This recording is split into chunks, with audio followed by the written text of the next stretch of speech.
Ahora se escucha mejor.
Shalom Aleichem, bienvenidos a todos. ¿Cómo se está escuchando ahora la voz? ¿Un poco mejor?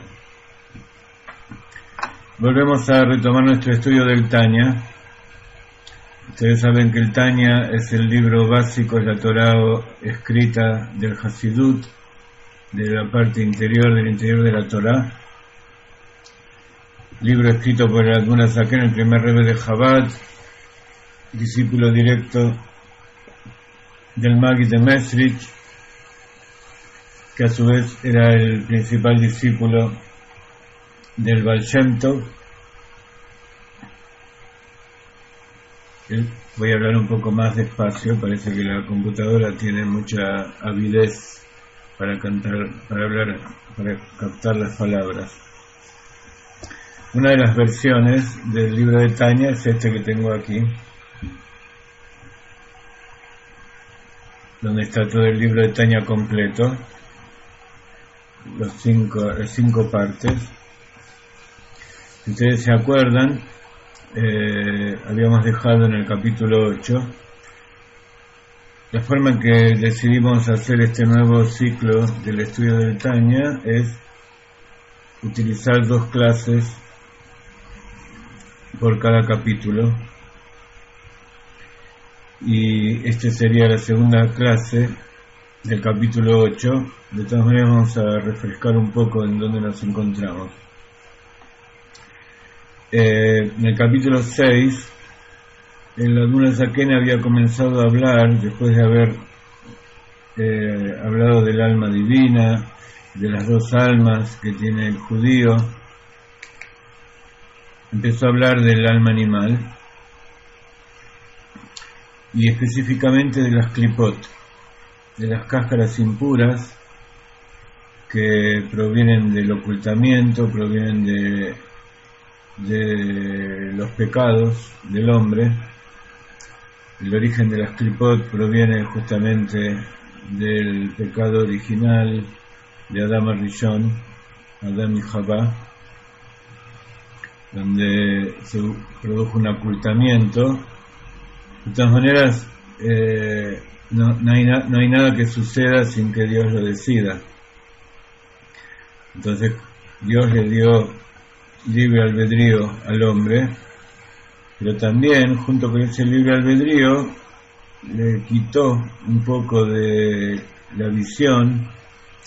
Explica el Rebbe Rayat, el Rebbe anterior de Lubavitch, que es como si a una persona le dicen ve a ese lugar y le tapan los ojos por unos instantes, y él está en camino, y cuando vuelve a abrir los ojos se encuentra en un lugar donde él nunca había estado, un lugar que no conoce. Entonces lo primero que tiene que hacer es volver al camino, y una vez que volvió al camino, entonces ahí sí va a poder realizar la tarea. Entonces estos 6.000 años de la creación del mundo, y específicamente las épocas del exilio,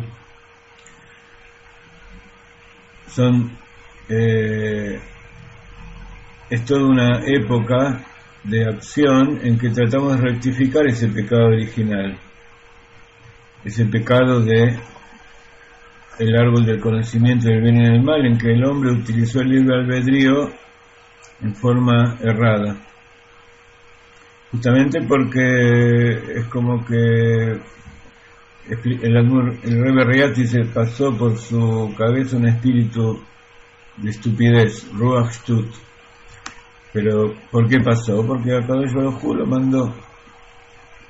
Y un poco los seres humanos tenemos libre albedrío y tenemos cierta independencia, justamente porque sentimos ese grado de separación de Dios. Sentimos que somos seres individuales respecto al prójimo, respecto a la naturaleza y respecto a Dios, porque tenemos esa cortina, ese masaj, ese vilón que nos oculta qué es lo que hay en nuestro inconsciente, porque allí en lo profundo de nuestro inconsciente está el alma pura y unida a Dios que sabe toda la verdad. Por eso los seres humanos tenemos esa dicotomía de que sabemos cuál es la verdad, pero siempre estamos en la duda y tenemos que estar decidiendo constantemente para qué lado ir. Entonces, esa duda, esas malas decisiones, ese ocultamiento, cuando llegan a este mundo material en que nosotros vivimos, se llaman klipot, cáscaras. Dentro de esas cáscaras hay 4 clases. Hay 3 que son completamente impuras, que tienen que ver originalmente con los 3 pecados que uno tiene que dejarse matar antes de transgredirlos, que es el pecado de asesinar a otra persona, el pecado de transgredir sexualmente, tener relación prohibida, y el pecado de la idolatría, blasfemar en contra de Dios. Por supuesto hay muchas leyes que rigen esos comportamientos, pero en principio la persona tiene, en la halajá está escrito Yarek velo yabor, que se debe dejar matar y no debe transgredir eso. Durante todas las generaciones las personas fueron sometidas a este tipo de pruebas y cada uno tuvo el libre albedrío para decidir para qué lado quería ir. Pero todo, como explica el Hasidut, está manejado por Dios, por la providencia divina de Dios, para que las almas se desparramen por todo el mundo, incluso para que bajen a lo más profundo de las klipot y desde allí rescaten esas chispas de divinidad que están ocultas, que están en el exilio allí adentro, esclavizadas por el ocultamiento, y cuando vuelven en Teshuvá se elevan junto con aquella parte del mundo que fueron a rescatar. Esa es un poco la explicación de los exilios, del exilio de Egipto, incluso del exilio de las almas dentro de los pueblos del mundo, que como vemos hay un gran despertar en nuestra época, el final del exilio y el principio de la redención, en que las almas judías esclavizadas dentro de cuerpos no judíos, dentro de las klipot de las naciones, quieren volver. Y entonces cuando esa persona vuelve y empieza a cumplir los 7 preceptos, sale de las naciones, siendo todavía parte de las naciones del mundo, pero siguiendo las órdenes de Dios y cumpliendo los 7 preceptos, se sale de las klipot. Y más todavía cuando esa alma judía se revela dentro de sí y se produce la conversión de acuerdo con la halajá. Esa es en definitiva la lucha del ser humano con las klipot, de volver a Dios, a ese lugar prístino y puro donde siempre estuvo unida el alma, y que Dios la envió a un lugar lejano, como el rey que envía a su hijo, el príncipe, a una tierra extraña, y el príncipe se extravía, pero todo es para que el príncipe aprenda lo que es el mundo y aprenda a ser un verdadero rey. Nosotros sabemos que Dios está siempre al lado nuestro, y a pesar de que vayamos a lo más profundo de las klipot, que desviemos nuestro camino, siempre está abiertas las puertas de la teshuvá, del retorno, y Akadosh Baruj Hu siempre nos está esperando para mostrarnos que en principio, ya desde el principio, eso que nosotros pensamos que era pecado, cuando volvemos en teshuvá se transforman en méritos. Entonces, en estos capítulos 6, 7, 8, el Admor Azaken habla de las distintas transgresiones, habla de esas 3 klipot completamente impuras, que está representada por los animales que no son kasher, por los frutos prohibidos, por ejemplo los frutos de los árboles durante los 3 primeros años, las relaciones sexuales prohibidas. Y si ustedes ven los 7 preceptos de los Benei Noach, 6 de ellos son preceptos negativos, que es no matar, no blasfemar frente a Dios, no comer miembro de animal vivo, no tener relaciones sexuales prohibidas, no mentir y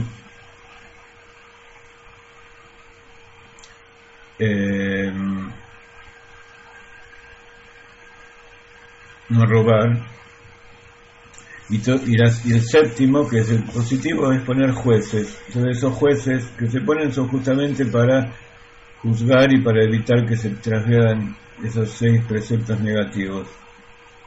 Aquella persona que sabe cómo evitar esos 6 preceptos negativos y además se rige por las leyes de la Torá, poniendo jueces de la Torá, se aleja de las klipot y es de las personas que van a recibir el Mashiach y van a estar en el mundo por venir.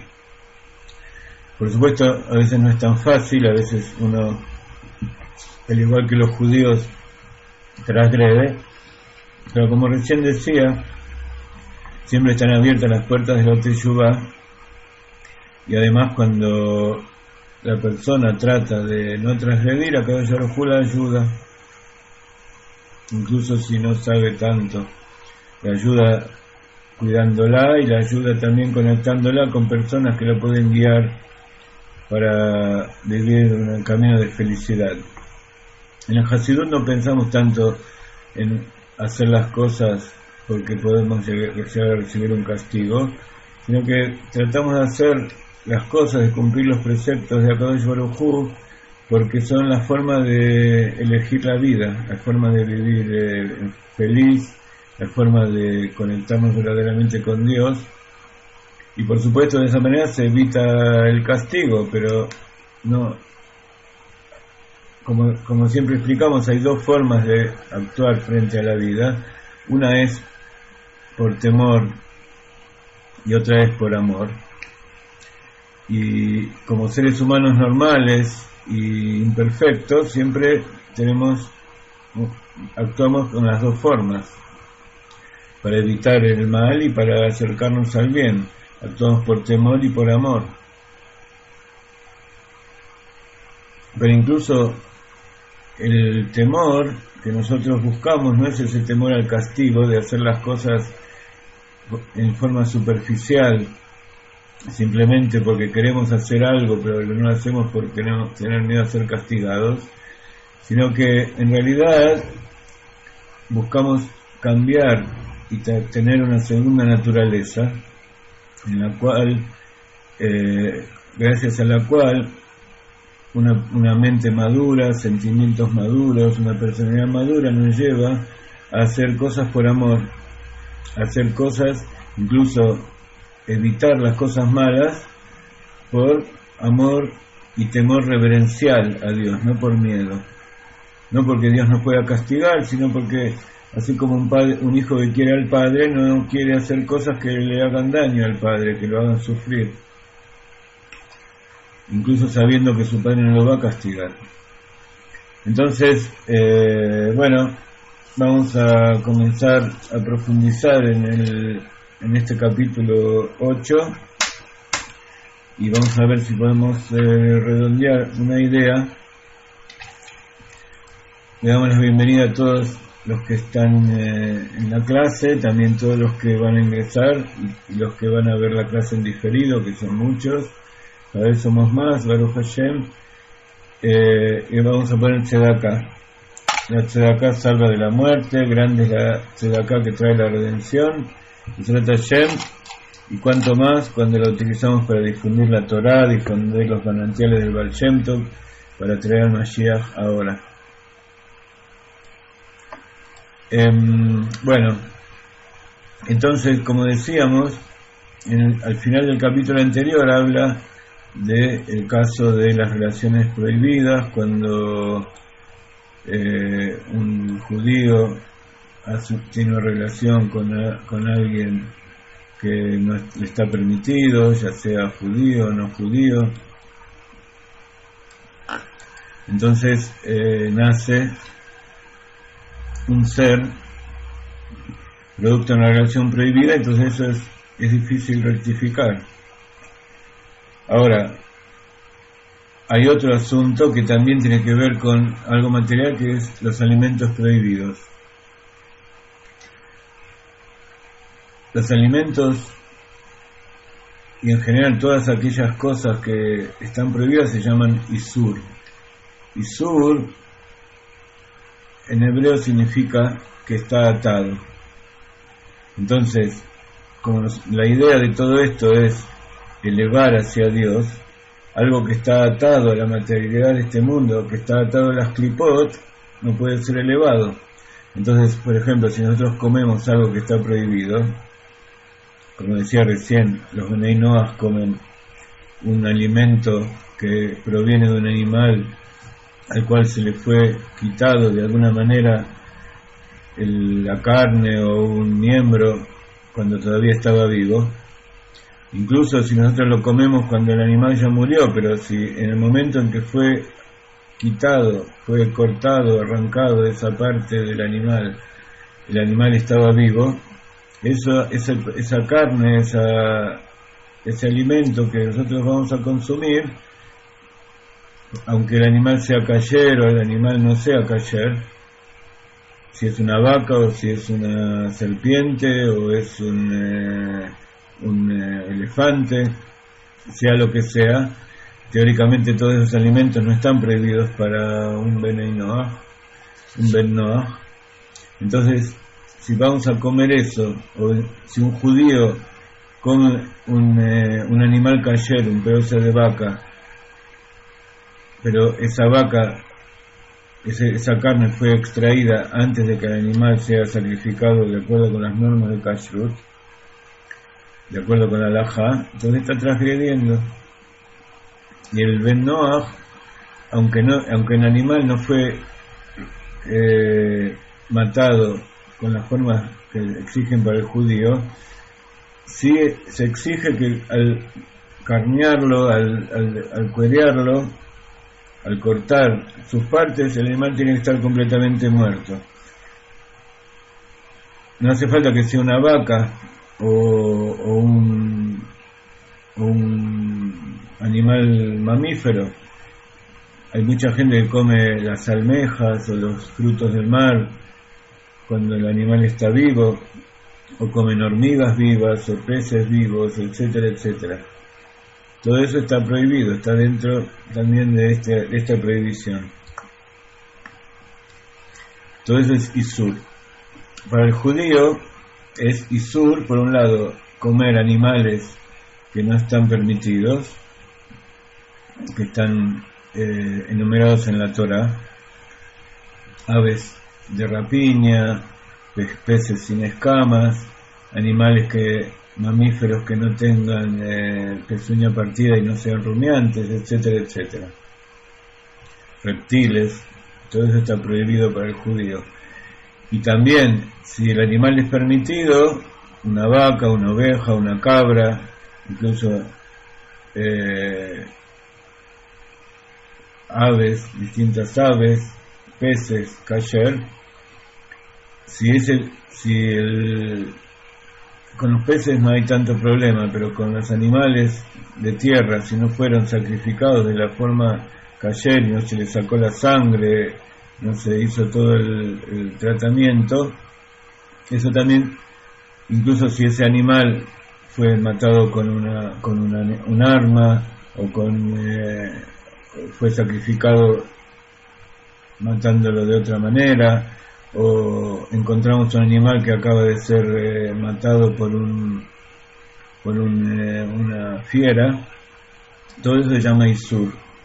Y Isur quiere decir que está atado a las klipot. Nosotros, si lo comemos, no lo podemos utilizar, porque ¿cuál es el asunto? Que toda esa vitalidad que hay en el animal, tanto espiritual como física, nosotros la incorporamos y pasa a ser parte de nosotros, y al cumplir nosotros los preceptos, ya sea el estudio de la Torá, la plegaria, el cumplimiento de todas las mitzvot, a través de eso elevamos esa vitalidad, ese animal, también los vegetales, los minerales, todo lo que nosotros comemos, lo elevamos a Dios. Pero si está atado, este mundo no se puede elevar.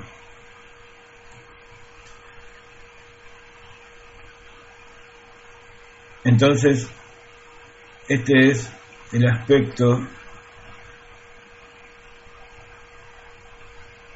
adicional de los alimentos prohibidos.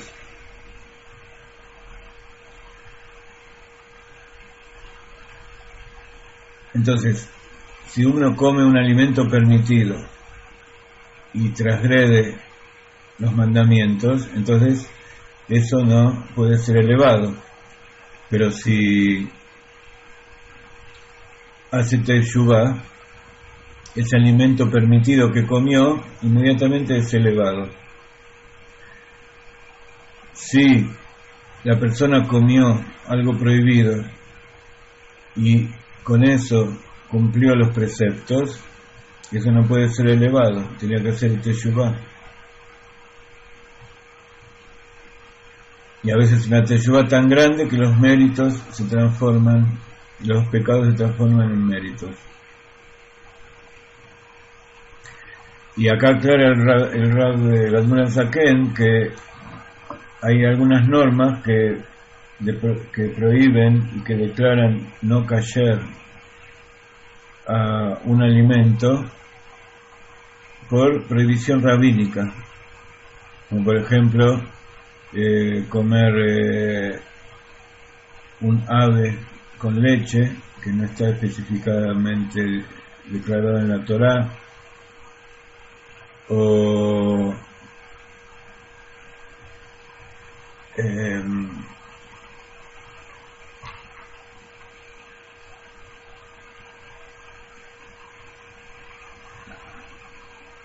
hay algunos lugares donde algunos rabinos, los rabinos sefaradí también prohíben comer los pescados con leche, etcétera, etcétera. Entonces, esas prohibiciones rabínicas también incluso son más estrictas que las palabras de la Torá. Está dicho, las palabras de los escribas, como vemos aquí, son aún más estrictas que las palabras de la Torá. Entonces,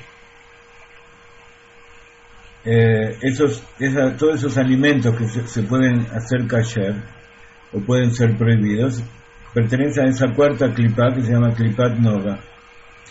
La klipat noga, la palabra noga viene del arameo, que significa que hay un brillo, o sea que es una clipa, es una cáscara, pero tiene dentro de sí cierta luz. Entonces, si nosotros lo utilizamos como corresponde, podemos elevar esa luz que hay en su interior, y las cáscaras impuras que lo contienen se eliminan. Así como, por ejemplo, cuando uno come una nuez. Una nuez tiene 4 cáscaras. Es el ejemplo típico de estas 4 klipot.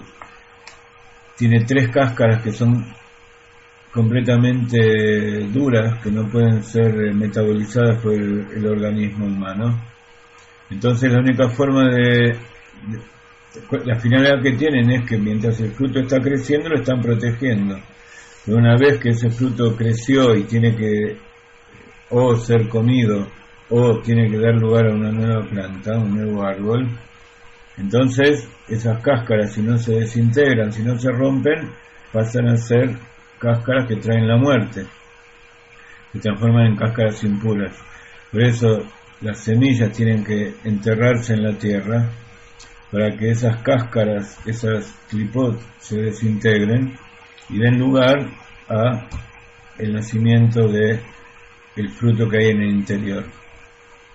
Por ejemplo, en la nuez, la piel que recubre a la carne de la nuez misma que nosotros comemos, uno no la pela, uno la come. Entonces eso se llama la klipat noga. ¿Por qué? Porque tiene una pequeña película que no es digerida, que de todas maneras hace bien para la digestión, porque tiene el salvado que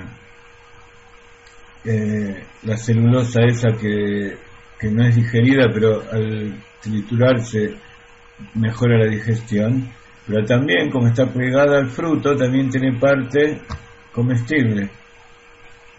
Entonces eso es lo que se llamaría klipat noga en el fruto de la nuez. Y todas las demás cáscaras que lo recubren, que son 3 también, que no pueden ser comidas, metabolizadas, son las klipat impuras. Entonces lo mismo pasa con los alimentos que nosotros utilizamos, con todos los alimentos y todas las cosas materiales que nosotros interactuamos en nuestra vida, que algunas directamente no sirven para cumplir los preceptos, no nos tienen utilidad para el cumplimiento de los preceptos. Pero hay otros elementos que la Torá nos dijo que tenemos que utilizarlos para cumplir los preceptos, que puede ser en forma directa o en forma indirecta. Por ejemplo, cuando uno tiene que ir a hacer una mitzvah, un precepto, y utiliza un auto, ese auto nos está ayudando.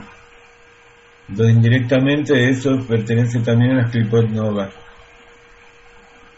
Si ese auto lo utilizamos para hacer una transgresión, entonces ese auto está transformándose en una klipat impura.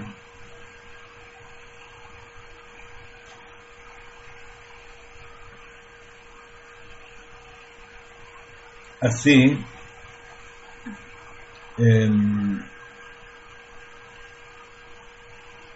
tenemos que pensar cómo actuamos en todas nuestras cosas, en todos nuestros momentos, porque así dijo David Amelech, Shiviti Hashem Kenegdi Tamid. Cuando uno está pendiente del cumplimiento de todo esto es porque está pendiente de que Dios lo está mirando y que Él está haciendo algo para cumplir los preceptos de Dios, que en definitiva es hacer que este mundo sea una morada para que Dios se revele.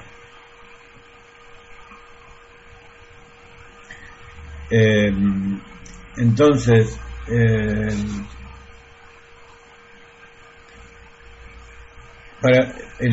dentro del judío, dentro de la persona, también está esa parte que se llama no kasher, que es el instinto ese que nos lleva a transgredir, que funciona en su máxima expresión cuando uno está por hacer algo bueno. Cuando uno trata de hacer algo bueno, para que nosotros sigamos gozando del libre albedrío, digamos, como para ver algo positivo en eso también. Akadosh Baruj Hu nos manda a lo que se llama el Satán o el Yetzer Hará, ese ángel que nos viene a incitar a hacer otra cosa de lo que nosotros estamos empeñados a hacer para vivir como seres humanos normales, buenos, correctos.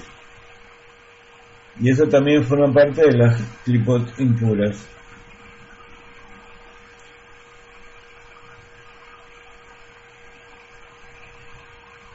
Entonces, como decía recién, si nosotros hacemos algo que no corresponde, utilizando la vitalidad de cosas prohibidas, entonces esta vitalidad queda allí y no hay forma de elevarla.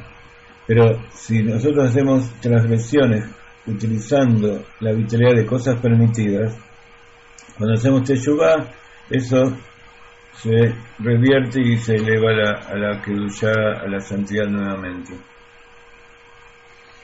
De todas maneras, como dice aquí, antes de ser revertido a la santidad de Sitra Achar y Klipa, y queda un resabio en el cuerpo de la persona, ya que cada elemento de comida y bebida que uno ingiere se vuelve inmediatamente sangre y carne de su carne. Entonces por eso hay que pasar por la muerte, en definitiva. Como decíamos recién, ¿qué es la muerte? Es como el fruto que tiene que ser enterrado para que las cáscaras impuras se desintegren y pasen a formar parte de la tierra. Y ahí en la tierra se desintegran y se elimina toda la impureza. Y queda esa parte pura que va a dar lugar al crecimiento de un fruto nuevo. Entonces la muerte espiritualmente, ¿qué significa? Que el alma, que es esa parte pura, se desprende del cuerpo que la tenía presa, y esa alma va a ir al Gan Eden, va a ir a purificarse en el caso que haga falta, y sobre todo en las partes más bajas del alma, que son las que están en contacto con el cuerpo, ya sea, como dice aquí, al ser enterrado, que el cuerpo se desintegra, eso produce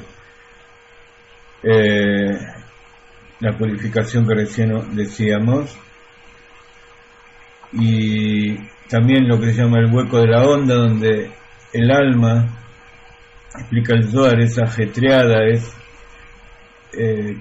la onda es como la onda que utilizó David, que revoleaba una piedra y la tiraba. Entonces ese ir y venir, el girar de la onda, está escrito que es como si la persona es arrojada a un lado del universo hasta el otro y es confundida, es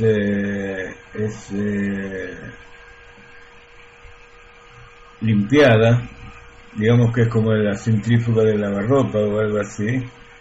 Pero también espiritualmente ese hueco de la onda, ese zarandeo, es también que la persona se le muestra todas esas cosas que hizo mal y después se lo lleva al otro extremo mostrándole lo que podía haber hecho bien. Entonces ese es un aprendizaje para el alma, una purificación que sirve para que después pueda volver a reencarnarse en otro cuerpo y en definitiva al final de los días, que es la época que nosotros vivimos, en el 7º milenio, se va a poder reencarnar en un cuerpo puro, un alma pura, y va a poder empezar a disfrutar del Shabbat cósmico, el Shabbat del 7º milenio, que es comparado con el 7º día de la creación, el 7º día de la semana, que es el Shabbat, donde allí no hay impurezas, no hay Sitra Achara, no hay maldad, no hay muerte, no hay enfermedad, no hay chismes, no hay vergüenza, todo es felicidad, y ese es el momento verdadero en que comienza la humanidad a vivir y comienza Dios a disfrutar de el verdadero motivo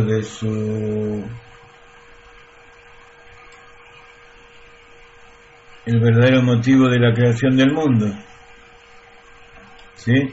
Entonces vamos a tratar, ustedes leen todo este asunto, Hay otro asunto que después del hueco de la onda y después de estar en la tumba, esa alma va al purgatorio. Hay un purgatorio, digamos, que se lo limpia con frío, con nieve, hay otro purgatorio que se limpia con fuego. ¿Por qué hay dos clases? Porque aquella persona que estuvo caliente por los placeres de este mundo, por la lujuria, se lo manda al purgatorio de nieve para enfriarlo.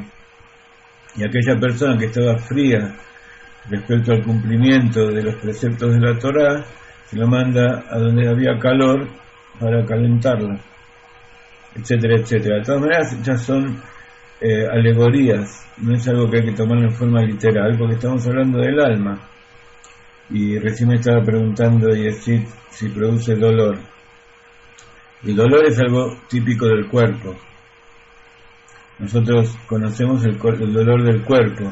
Cuando nosotros hablamos del dolor del alma, es algo más parecido al dolor que uno siente cuando ese dolor moral, ese dolor emocional que uno siente por haber perjudicado a alguien, por haber ese sufrimiento por ver sufrir a otra persona,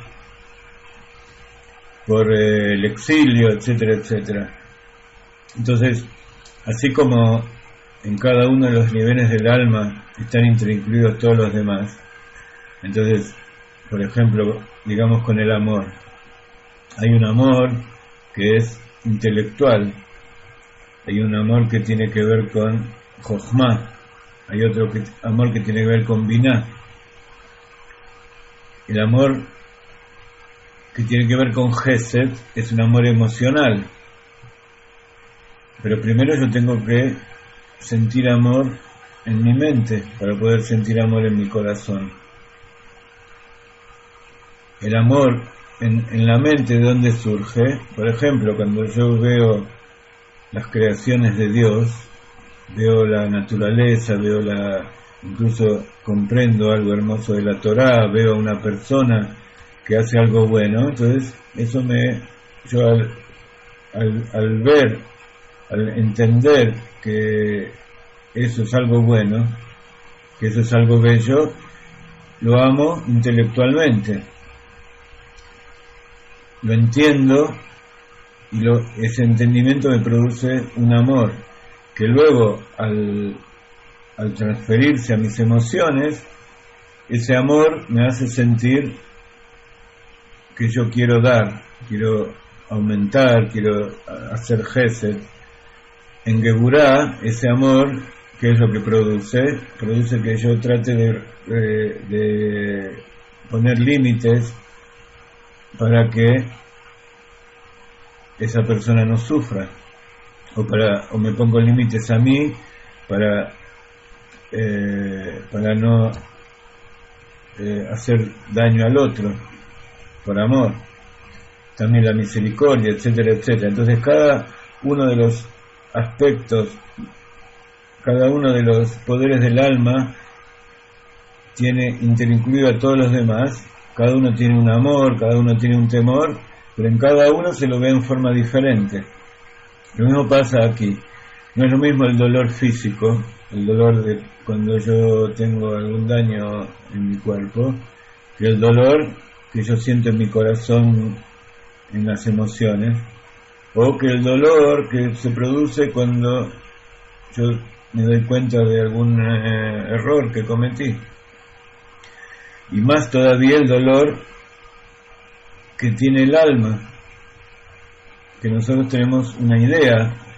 Todos estos dolores que acabo de nombrar son una parábola del dolor que tiene el alma en su interior, que para mí está oculta. Y como el alma es parte de Dios, y Dios es infinito,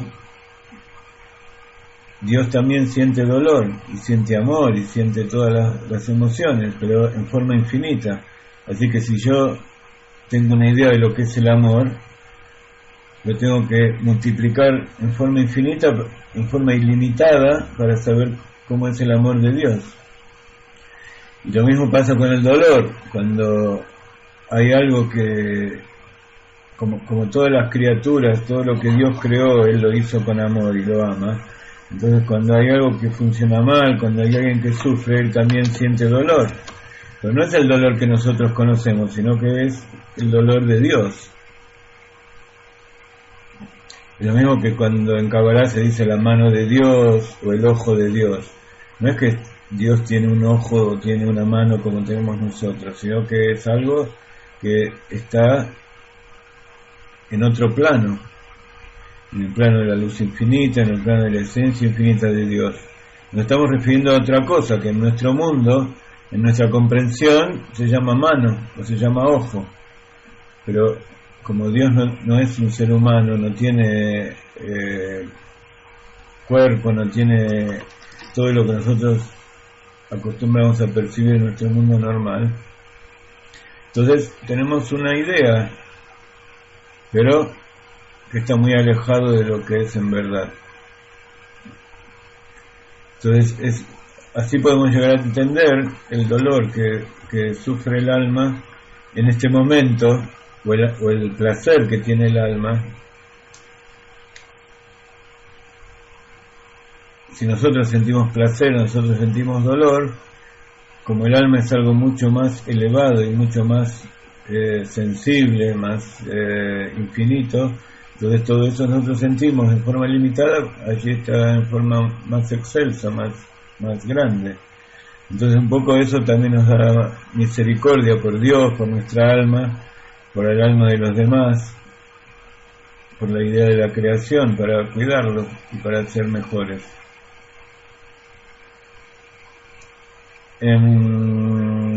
Bueno,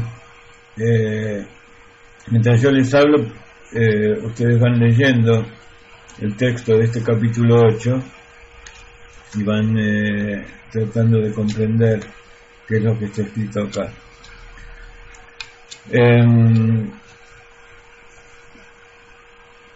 Entonces, acá habla al final de dedicarse a las cosas banales o a las cosas de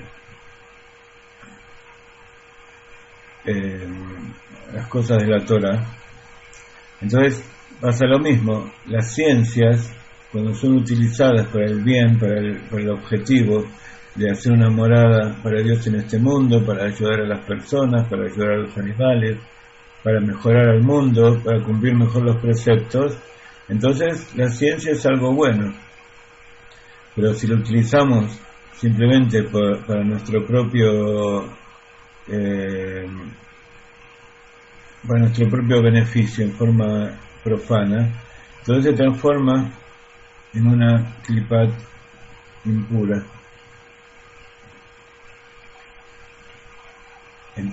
En principio es klipat nova, nosotros lo podemos utilizar para bien o para mal.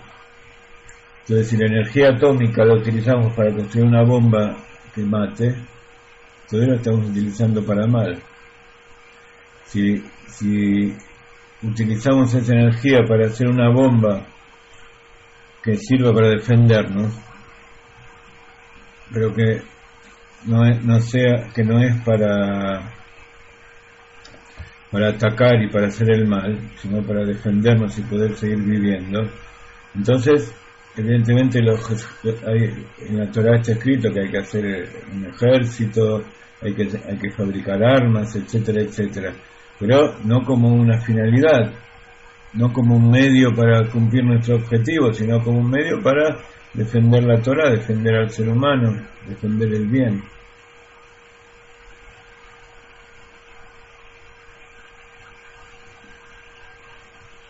La dedicación a la ciencia de las naciones del mundo también se incluye en la categoría de ocuparse de asuntos banales en cuanto al pecado de descuidar la Torah. Hay un precepto de estudiar la Torah, y si uno descuida el estudio de la Torah por algo que no sea bueno, entonces, o que no tenga alguna finalidad, como decía recién, dentro de los preceptos de Dios, es algo banal. como por ejemplo tratar de hacer dinero para volverse rico a través de algún experimento científico, etcétera, etcétera, o ser famoso. Si uno lo hace para mejorar la salud y ayudar a la gente a cumplir los preceptos, entonces se transforma en algo positivo. Y así lo explica el Rambam en las leyes del estudio de la Torá y en las leyes del trabajo. Lo que es más, la impureza de la ciencia de la nación es mayor que la impureza de la charla ociosa, porque esta última se inviste y profana únicamente las emociones que emanan del sagrado elemento de Ruach. Ustedes saben que el alma tiene 5 niveles. Cada uno de estos niveles tienen que ver con los niveles, las vestimentas del alma. El nivel más bajo, que es el Nefesh, tiene que ver con la acción. El Ruach, que es el segundo nivel, que corresponde al mundo de Yetzirah, el primero era el mundo de Asiyah, el mundo de la acción. El segundo nivel del alma, que es el mundo de Yetzirah, corresponde al mundo de las emociones. El tercer nivel, Neshama, que corresponde al mundo de Briah, corresponde al mundo corresponde a la vestimenta del intelecto, al pensamiento. Los otros 2 niveles, que son más elevados, que son Hayá y Yehidah. El nivel de Hayá corresponde al mundo de Atzilut, y el nivel de Yehidah corresponde a Adam Kadmon y a la Sefirot antes de la contracción, etcétera, etcétera. Entonces, por supuesto, la parte más baja es la que más se contamina. Lo que más contamina es la acción. Cuando uno hace algo, explicamos antes que está dejando una huella en el mundo, algo físico, que no se cambia como una emoción o como un pensamiento. Entonces la charla ociosa, hablar, el corazón, las emociones se expresan a través de la boca. Entonces decir cosas, una charla ociosa, no estoy hablando de la Yonara o decir profanar el nombre de Dios, etcétera, etcétera, sino simplemente charla ociosa, también es Bitul Torah, es dejar de estudiar la Torah. Pero la charla ociosa se inviste en las emociones. ¿Sí? ¿Se comprende por qué? En el elemento de Ruach del alma divina, contaminándola con la impureza de Klipat Noah contenida en la charla ociosa, que deriva del elemento de mal de Ruach de esta Klipá en su alma animal. ¿Sí? En el segundo nivel del alma, Ruach, emociones, Yetzirah, Ruach quiere decir viento o aire. Cuando es de la Kedushá, de la santidad, está investido en el alma divina, y el espíritu de impureza de Ruach, a nivel de Ruach, viene de la Klipá, que viene del alma animal, que, como explicamos antes, es una de las Klipot impuras, es las Klipot impuras que está dentro de la psiquis de la persona. Entonces, la charla banal no impurifica los niveles de Jabat de su alma, no llega a impurificar la mente, porque son palabras de necedad, de ignorancia, que fueron dichas sin pensar, sin llegar a los niveles profundos de la mente. No ese es el caso de las ciencias de las naciones. Con ellas la persona inviste las facultades intelectuales de Jabat de su alma divina, o sea, llega a impurificar el nivel del mundo de Briah, el nivel del intelecto, y las impurifica con impureza equilibrando contenida en esas ciencias. Pero la ciencia que es un asunto intelectual. No así la ciencia aplicada. La ciencia cuando se aplica ya es un asunto físico, es del nivel de Nefesh, donde éstas han caído a causa de la ruptura de los recipientes, la parte trasera de Jochma de santidad. Cuando se habla de las klipot, habíamos explicado que están las klipot y está la parte de santidad, y cada uno tiene su equipo completo de 10 sefirot. Las sefirot del árbol de la vida de la santidad, del alma divina, es lo que se llama panim, la parte de adelante, o sea, la parte revelada. La parte de las sefirot de la impureza, de las klipot, se llama ajoraim. Por eso, cuando hablamos de Jochma, en el intelecto,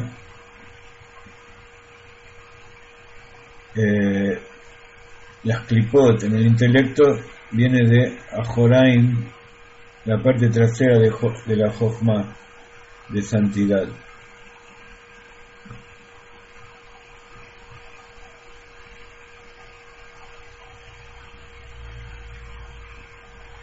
Entonces, la ciencia, al igual que todo nuestro trabajo en la naturaleza, es para rescatar esas chispas que cayeron de la ruptura de los recipientes.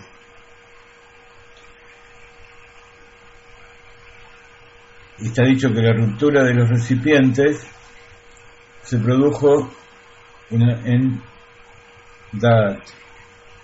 Por eso el pecado original es el árbol del conocimiento, Adat Tov Ra. Pero el origen de esa ruptura proviene de Ajoraim de Jochma.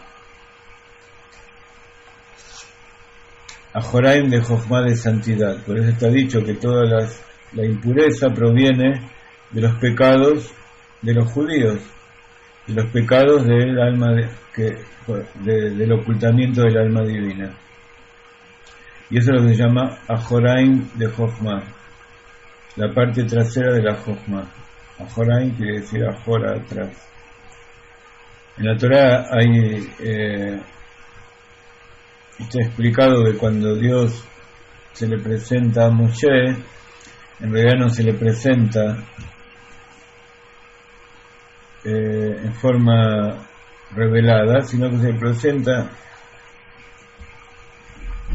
en la parte de atrás. O sea, está frente a él, pero no revela su rostro en forma completa. Moshe Rabbeinu, con toda su santidad, su elevación, él no vio el rostro revelado de Dios, o sea, no vio con su conciencia la esencia infinita de Dios. ¿Qué es lo que vio? Está dicho que vio el nudo de los tefilim de Dios, o sea, el nudo de los tefilim se coloca aquí en la parte de atrás de la cabeza, donde está la protuberancia, donde estaría el cerebelo. Entonces eso es lo que se llama Ajoraim de Jochma. Y cuando uno le da la espalda a alguien, es como que lo está dejando detrás. Entonces así está dicho que Dios, ¿por qué existen las klipot? Nada existe sin que Dios permita, sin que Dios le dé vitalidad. Pero la vitalidad que le da las klipot es como aquel que le da a alguien así atrás, a desgano, en contra de su voluntad, a alguien que no quiere. Eso es Ajoraim de Jochma. Como lo saben quienes están familiarizados con el saber esotérico, a menos que las use como instrumento útil. Volvemos a lo que decíamos antes. Es decir, como un medio de lograr un sustento holgado. Hay dos cosas, hay dos motivos por los cuales sí se puede estudiar. Nuevamente, el judío puede estudiar en la universidad, estudiar ciencias, pero sin transgredir, o sea, no puede estudiar en Shabbat o comer cosas que no pueden para poder estudiar. Tiene que estudiar, pero respetando las normas, los preceptos. ¿Cómo es eso? esa ciencia que él estudia no cae en las clipot, si lo utiliza para tener un sustento holgado, o sea, tener un trabajo para sostenerse a sí misma y a la familia y poder cumplir con los preceptos, o que sabe cómo aplicarlas al servicio o al mejor entendimiento de su Torah, de la Torah de Dios. Hay muchas cosas que los sabios de todas las épocas estudiaron en la naturaleza, a través de la ciencia, a través de la observación de la naturaleza, para que eso le ayude a entender mejor la Torah. Entonces muchas veces nosotros pensamos que estudiando Torah, estudiando Kabbalah, vamos a poder hacer grandes descubrimientos de la ciencia, de la Torah, de la naturaleza, etcétera, etcétera. Sin embargo, aquellos que aman verdaderamente la Torah estudian la ciencia para entender mejor la Torah, porque la Torah, cuando uno conoce bien cómo es la Torah, ya sea para entender cómo cumplir con la halajá, entender de animales, entender de cómo hacer los cuchillos, cómo hacer incluso cómo curar a las personas, un médico, como era el mismo Rambam. Este es el motivo por el cual Maimónides y Nachmanides se hace memoria de bendición y sus padres se dedicaron a ellas. O sea, esos eran grandes científicos, incluso los grandes astrónomos, los economistas de todas las épocas que están representados justamente por Betzalel. En esta época estamos estudiando la Torah, y en la Torah estudiamos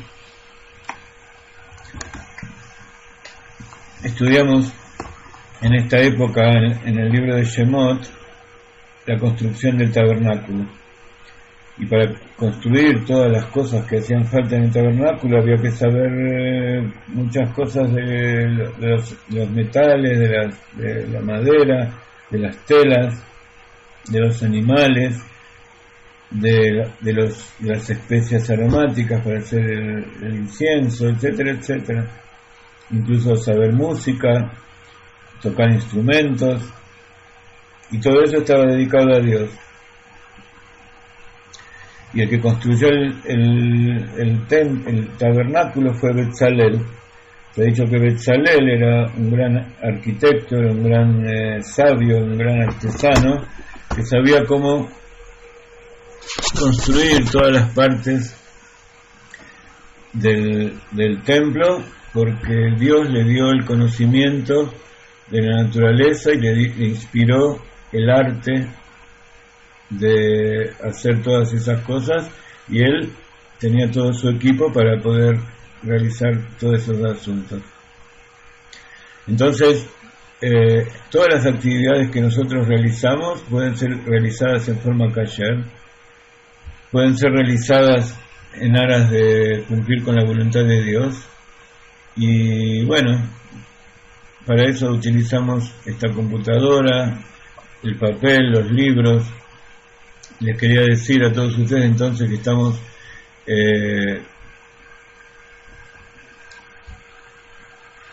hoy hablamos con el Rav Ginsburg para empezar a mandar a imprimir los libros aquí en Israel y distribuirlos por todo el mundo. Entonces queremos asociarlos a ustedes para que puedan poner una dedicatoria en los libros, y también para que puedan venderlos.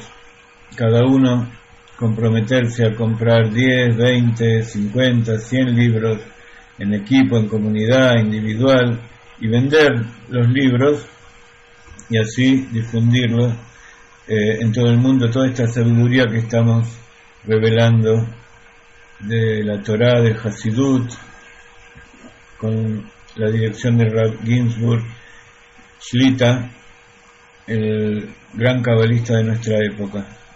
Entonces, para eso los invito a hacer sus donaciones, y esas donaciones van a servir para imprimir los libros, y de acuerdo a lo que donen van a recibir libros que van a poder vender un libro que vale $25, ustedes lo van a recibir a 15 y van a recibir la diferencia, y con eso van a hacer mitzvot, van a poder cumplir mitzvot, utilizarlo para servir a Dios. Entonces es todo un círculo infinito que se va ampliando, y vamos a tener muchos libros. Espero que en los próximos meses salgan todos, pero necesitamos de su colaboración. Así que si ustedes pueden enviar el dinero de los libros que van a querer comprar, ya dentro de los vamos a poder imprimir más rápido y van a llegar a ustedes más rápido, y van a poder regalarlos o venderlos, hacer lo que quieran con ellos para difundir los manantiales de la Torá. Y como el Mashiach le dijo al Baal Shem Tov, que él va a venir cuando se difundan los manantiales, los manantiales de Baal Shem Tov, que ese es el Hasidut, Razin de Torá. Les invitamos a la clase que va a venir dentro de unas pocas horas con Jacob de psicología, y también los invitamos, les deseamos un Shabbat Shalom. Gracias a todos ustedes por estar con nosotros, por colaborar con nosotros, y aquel que es que bendice, que sea bendecido, y aquel que da para la tierra de Israel, que reciba 10 veces, 100 veces, 1000 veces bendición.